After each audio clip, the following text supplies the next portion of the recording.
As lembranças se materializaram lentamente, como bolhas vindo à tona da escuridão de um poço sem fundo. Uma mulher com o rosto coberto por um véu. Robert Langdon olhava para ela do outro lado de um rio cujas águas agitadas corriam vermelhas, tingidas de sangue. De frente para ele, na margem oposta, a mulher o encarava, imóvel, solene. Trazia na mão uma faixa azul, uma tainia, que ergueu em homenagem ao mar de cadáveres aos seus pés. O cheiro da morte pairava por toda parte. "Busca", sussurrou a mulher, "e encontrarás." Langdon ouviu as palavras como se elas tivesse pronunciado dentro de sua cabeça. "Quem é você?" perguntou ele, sem que sua voz produzisse som algum. "O tempo está se esgotando", murmurou ela. "Busca e encontrarás." Langdon deu um passo à frente em direção ao rio. Mas então viu que as águas, além de ensanguentadas, eram profundas demais para que ele as atravessasse.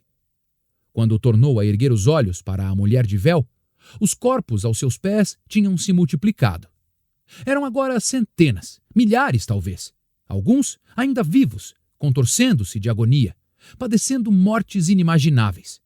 Consumidos pelo fogo, enterrados em fezes, devorando uns aos outros.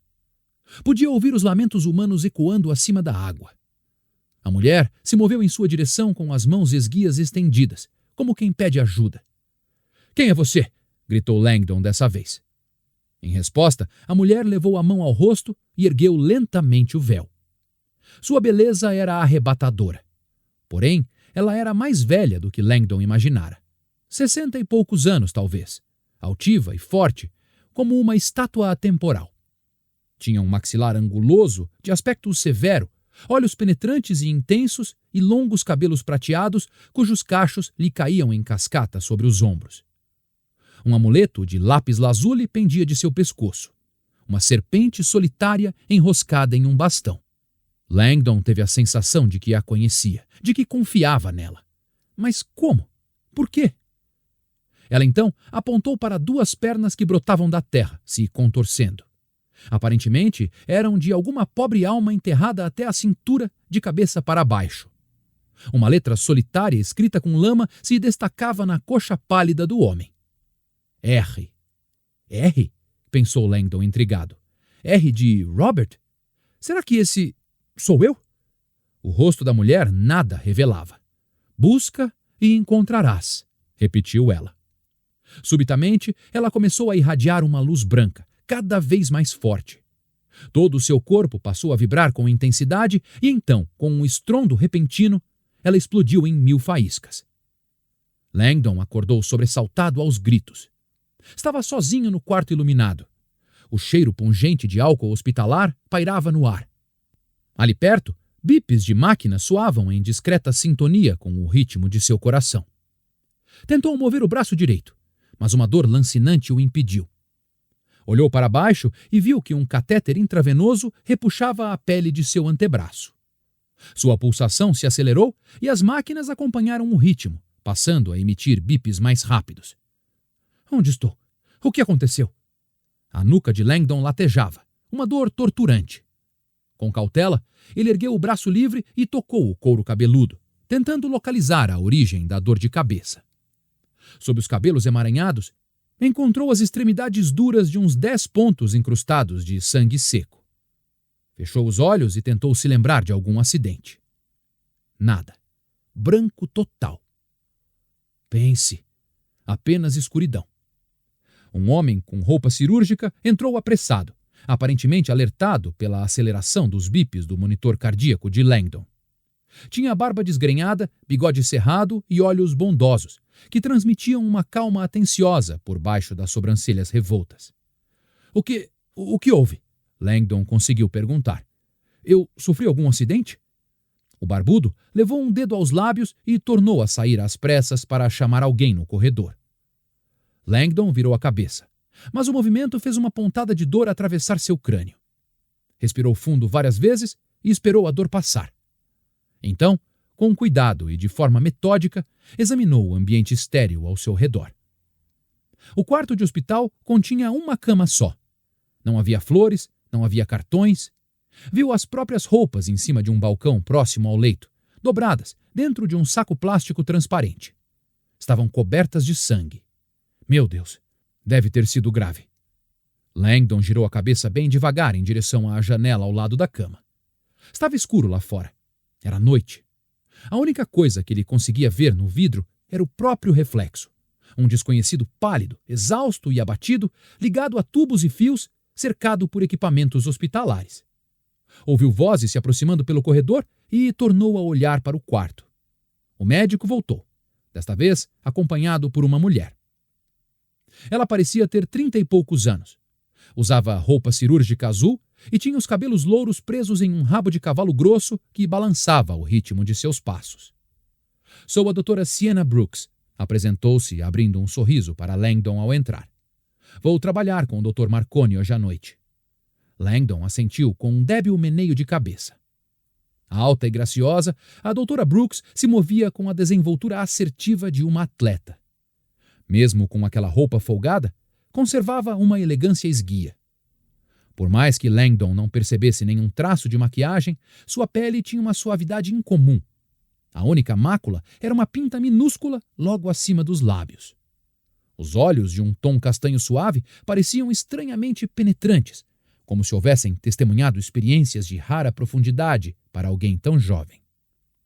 O Dr. Marconi não fala inglês muito bem, então me pediu que preenchesse sua ficha de admissão, disse ela, sentando-se ao seu lado.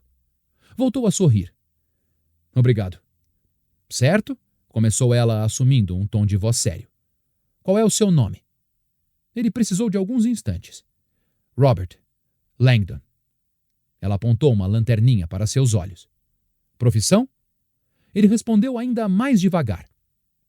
Professor universitário. História da arte e simbologia em Harvard. A doutora Brooks baixou a lanterna, mostrando-se surpresa. O médico, de sobrancelhas revoltas, pareceu igualmente espantado. O senhor é americano? Langdon a encarou com um olhar intrigado. É só que... Ela hesitou. O senhor não tinha documento nenhum quando chegou. Como estava de paletó Harris Tweed e sapatos sociais, imaginamos que fosse britânico. Eu sou americano, assegurou-lhe Langdon, exausto demais para explicar sua preferência por alfaiataria de qualidade. Está sentindo alguma dor? Na cabeça, respondeu Langdon, o latejar em seu crânio agravado pelo brilho forte da lanterna.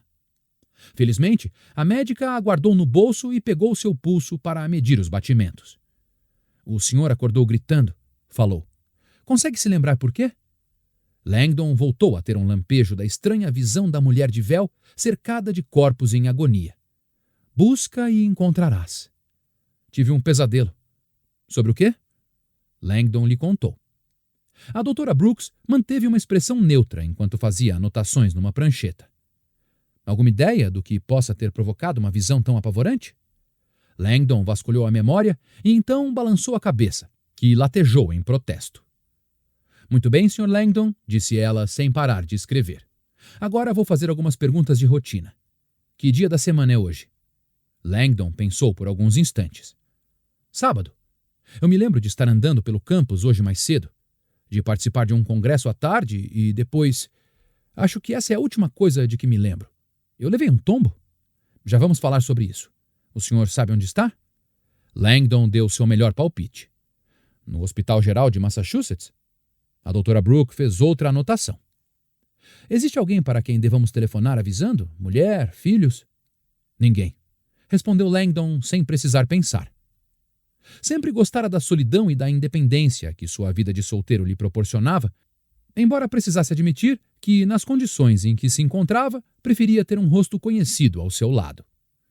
Eu poderia telefonar para alguns colegas, mas não vejo necessidade. Quando a doutora Brooks terminou de verificar o pulso de Langdon, o médico mais velho se aproximou. Alisando as sobrancelhas revoltas, sacou um pequeno gravador do bolso e o mostrou à colega. Ela assentiu, indicando que entendera, e voltou a encarar o paciente. Sr. Langdon, quando chegou hoje mais cedo, o senhor estava murmurando repetidamente uma coisa. Ela lançou um olhar ao Dr. Marconi, que ergueu o gravador digital e apertou um botão. Uma gravação começou a tocar e Langdon ouviu a própria voz grogue balbuciar repetidas vezes a mesma frase. Sorry. Sorry. Me parece, continuou a doutora, que o senhor estava dizendo very sorry, very sorry. Langdon concordou, embora não se lembrasse de nada daquilo. A doutora Brooks o fitou com um olhar tão intenso que chegava a ser perturbador.